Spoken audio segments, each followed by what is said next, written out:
Bonjour YouTube, je suis Sébastien et voici le déballage, puis le montage et enfin le câblage et le réglage d'un portail cam.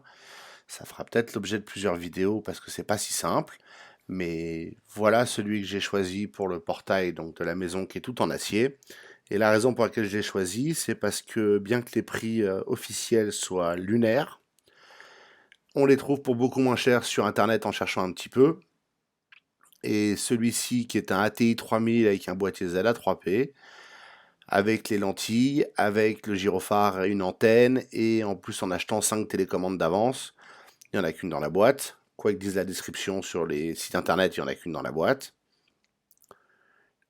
Revient moins cher qu'un Somfy, et les Somfy pour déplacer ce portail auraient été limite ou carrément au-delà des limites, alors que celui-là est capable de pousser un portail beaucoup plus grand et plus lourd.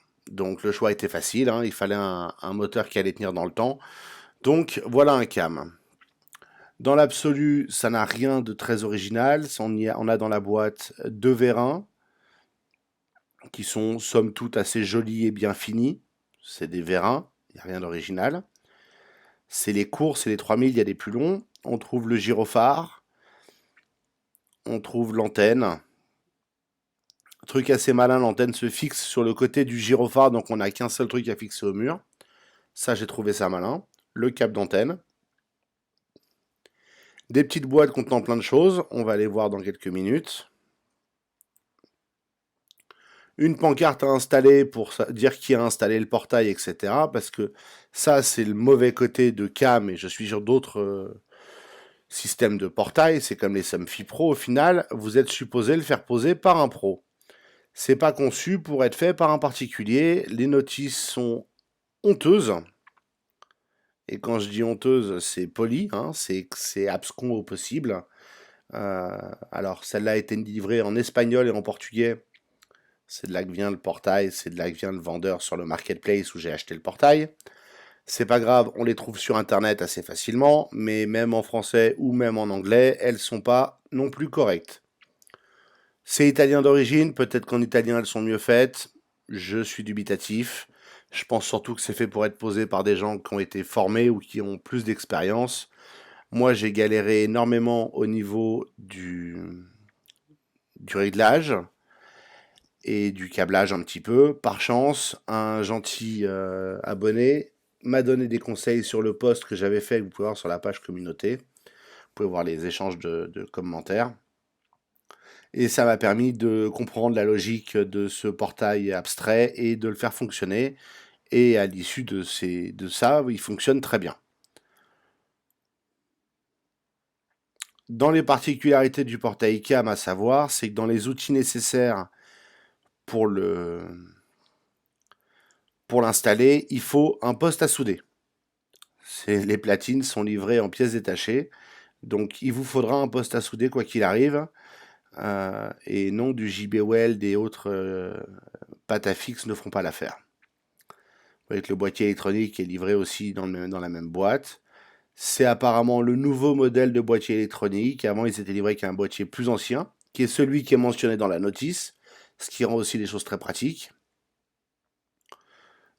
C'est un bel boîtier en plastique, rien d'original. J'aurais aimé une porte sur charnière, honnêtement, pour ce type de produit. Ça aurait été un peu plus plaisant, mais non, c'est une porte à visser et à dévisser. C'est même pas des vis rapides, c'est un peu dommage. Je pense que je vais m'offrir le luxe d'acheter une petite charnière piano et de la mettre sur le côté pour pouvoir l'ouvrir et le fermer plus facilement, hein, soyons clairs. Non pas qu'on ait besoin d'ouvrir souvent, mais si on a besoin de l'ouvrir, c'est pénible de devoir dévisser les quatre vis et de la recentrer, et ainsi de suite. Voilà à peu près le contenu de la boîte. En plus de ça, j'ai des bips que j'ai achetés au détail, puisque en lisant les commentaires sur la page produit, certains disaient qu'il n'y avait qu'un seul bip. En effet, il n'y en avait qu'un seul. Donc, j'en ai commandé d'autres. Ça coûte pas très cher le bip, c'est 15 € le bip. Ce qui est bien et mauvais, ça fait partie des plus et des défauts, c'est qu'on peut cloner les bips entre eux. Mais au final, ça veut dire qu'il n'y a qu'un seul bip de programmé, que les autres ne fonctionnent que parce que celui-là est programmé. Donc, Ça veut aussi dire qu'ils sont tous les mêmes et ça veut dire que si vous perdiez un bip et que vous vouliez l'effacer, vous pouvez pas vraiment, à moins de reprogrammer un autre bip vierge et de cloner à partir de celui-là. Donc j'ai choisi moi de programmer chaque bip indépendamment parce que si j'en perds un, le fait de reprogrammer le bip maître avec le nouveau code sur le boîtier ne refera pas fonctionner automatiquement le bip que j'ai perdu. Ça évite aussi en cas de vol, braquage de voiture et autres joyeusetés. Euh, et je trouve un peu dommage que le système soit pas un peu plus malin. J'ai pas trouvé de moyen de faire oublier des bips. C'est-à-dire qu'un bip cloné n'oublie pas qu'il est cloné. Un peu pénible. Là, vous avez les pièces pour fixer les vérins. Donc, vous voyez, là, ça va dans le vérin et ça vient se prendre sur la platine côté mur.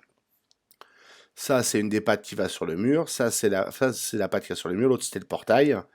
Et vous avez les platines auxquelles il faut les souder pour pouvoir fixer ça correctement. Donc, il y en a une à fixer comme ça.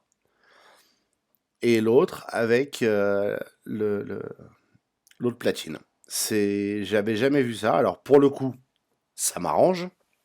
Surtout côté mur, puisque comme mon portail est en applique pour pas réduire la largeur d'ouverture entre les murs, j'ai besoin d'étendre cette platine, la partie horizontale, pour pouvoir fixer le vérin avec la bonne géométrie. Dans la notice, il y a les géométries, il vous suffit de prendre un mètre et un niveau d'un mètre. Je l'ai acheté le mien chez Lidl, vous le verrez à l'œuvre. Et vous pourrez faire votre géométrie. J'ai utilisé du fer plat coupé d'une cornière de 8 mm d'épaisseur. C'est très bien, soudé avec le mix en gaz, pas de problème. Quelques points suffisent même, je finirai la soudure. Le problème que j'ai, c'est comme c'est un vieux mur en pierre qui est pas plat du tout, la platine plaque pas parfaitement, donc je vais l'agrandir en soudant d'autres morceaux d'acier pour agrandir la partie qui est plaquée au mur, afin d'offrir plus de rigidité et de stabilité, parce que là, je vois un petit peu l'ensemble forcé en fermeture. C'est un détail, c'est pas grave, le portail fonctionne très bien, mais c'est bon à savoir. Bon, il y a plein de choses à lire, il n'y a rien de très intéressant dans la littérature.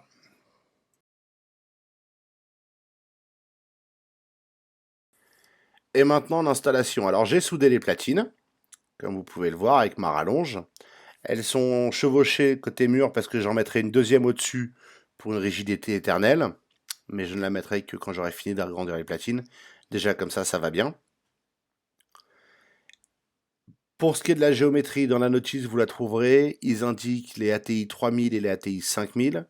La principale différence entre les deux, c'est la longueur du vérin. Donc vous ne gourrez pas selon celui que vous avez acheté. C'est facile à vérifier. Hein. Il suffit de mesurer le vérin. C'est un détail mais important. Je vous laisserai regarder les mesures et les cotes en fonction de... Parce que là, selon ce qu'on veut comme ouverture du portail en termes d'angle, ça varie.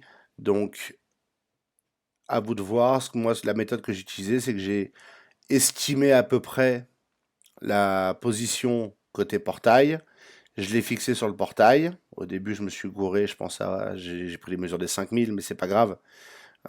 Il vous suffira de faire attention à ce que vous faites. Dans certains cas, on peut le boulonner au portail. Moi, je vais le souder parce que mon tube est pas assez gros pour laisser passer l'ensemble, enfin pour passer les vis dans le tube. Donc, je vais souder la platine, c'est pas grave, ce sera un peu moins démontable en cas de tentative d'effraction. Et à partir de là, l'important, c'est de prendre le niveau pour trouver la bonne position pour la platine par rapport au portail, l'éloignement de celle-ci par rapport au portail venant après.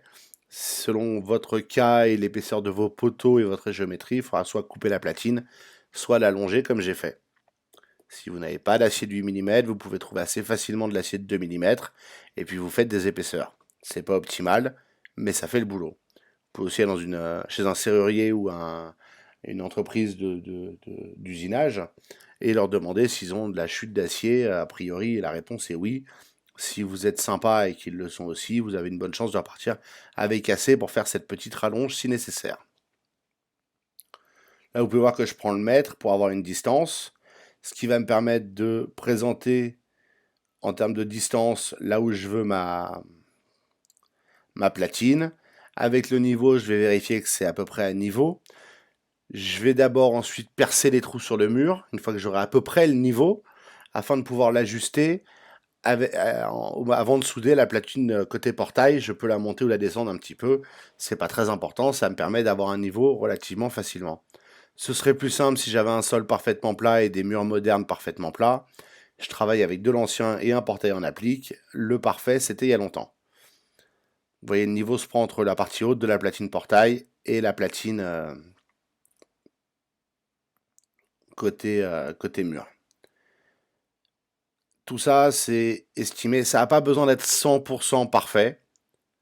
Une légère imperfection est possible, hein, ça ne se joue pas au millimètre. La tête du vérin est articulée et l'arrière du vérin est monté sur un axe et sur un pivot. Donc, vous arrachez pas les cheveux à l'avoir au millimètre. L'important, c'est de l'avoir au demi-centimètre ou même au centimètre et ça ira très bien. Sur la distance, ça pose pas spécialement de problème. Évidemment, si vous êtes complètement de biais, c'est pas bon, faut reprendre.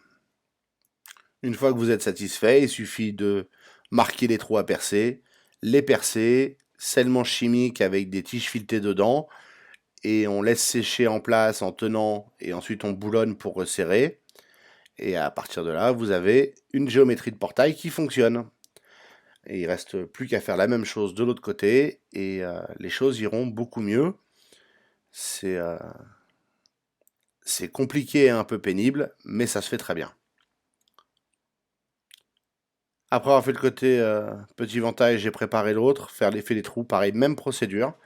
Je ne souderai les platines au portail qu'une fois que j'aurai pu tester avec les platines mûres scellées la géométrie des vérins pour m'assurer que c'est au bon endroit. C'est pour ça que j'ai mis des serre-joints, c'est que ça tient assez bien pour que je puisse poser un vérin et le manœuvrer pour vérifier que j'ai pas fait de conneries et que ça correspond à ce que je veux comme ouverture.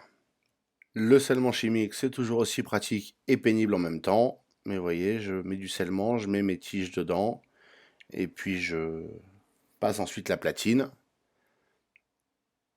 Mes trous sont pas parfaits parce que dans la pierre, dans des vieux murs, c'est impossible d'arriver à avoir un trou comme on l'espère. C'est aussi pour ça que je vais agrandir la platine pour pouvoir faire des trous plus espacés et avoir une meilleure fixation à terme.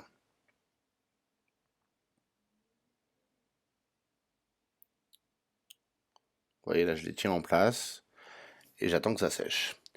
Ensuite, il faut déshabiller les vérins. Alors c'est facile, il y a une petite vis à l'arrière et une dans le clapet d'ouverture pour le déverrouillage manuel qui est sur le dessus. Et ensuite deux vis de part et d'autre pour la partie qui cache la vis sans fin. Je vous recommande de la laisser pour l'instant. Maintenant que mon scellement chimique a séché, je vais pouvoir fixer les vérins sur les platines qui sont fixées au mur. Et ainsi pouvoir m'assurer que tout ça c'est bien aligné et ça bouge sans problème. Alors il y a un petit palier lisse qui va dans la platine, sur lequel vient la platine en U qu'on a vu au tout début. Mettre la vis dans pour fixer cette platine. Et ensuite on peut emmancher le vérin dessus et passer l'axe dedans à l'arrière du vérin. C'est un peu pénible à mettre et à démettre, mais c'est conçu comme ça. Je suis sûr qu'il y a une logique. Je la connais pas. Et une fois que vous avez passé la vis dedans, il y a un petit contre-écrou qui vient se mettre. Alors j'ai pas tout serré à mort parce que j'avais pas besoin pour l'instant. Et ensuite, je m'aperçois que ça tombe merveilleusement juste. C'est quand même plaisant quand ça s'emboîte bien. Et à partir de là, j'ai plus besoin que de vérifier le niveau, ce que vous me voyez faire entre la partie haute de la platine portail et la platine qui va sur le mur, et ajuster la platine portail. Et une fois qu'elle sera bien ajustée, resserrer les serre-joints ou les laisser en place si c'est bon. Alors là, je vais aussi resserrer la platine côté mur qui n'est pas complètement serrée pour m'assurer qu'elle est bonne. Et après, quand ce sera bon, je pourrai enlever le vérin, c'est important pour ne pas l'abîmer, et souder la platine portail en place. Et mon installation de portail sera prête à être câblée.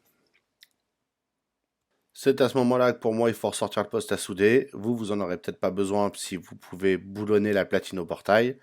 Même si dans l'absolu, l'objectif étant la sécurité, je suis pas fan des boulons, hein, soyons clairs. Je vais pour ma part de toute façon le souder. Je l'aurais soudé même si j'avais plus le boulonné. On va pas se mentir.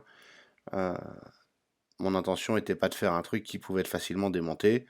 Ce portail n'est pas prévu pour être démontable ou facilement transportable. On va faire la même avec les platines. Faites peut-être attention s'il y a un trou dans le sol par où sort le fourreau préalablement installé, à pas trébucher dedans.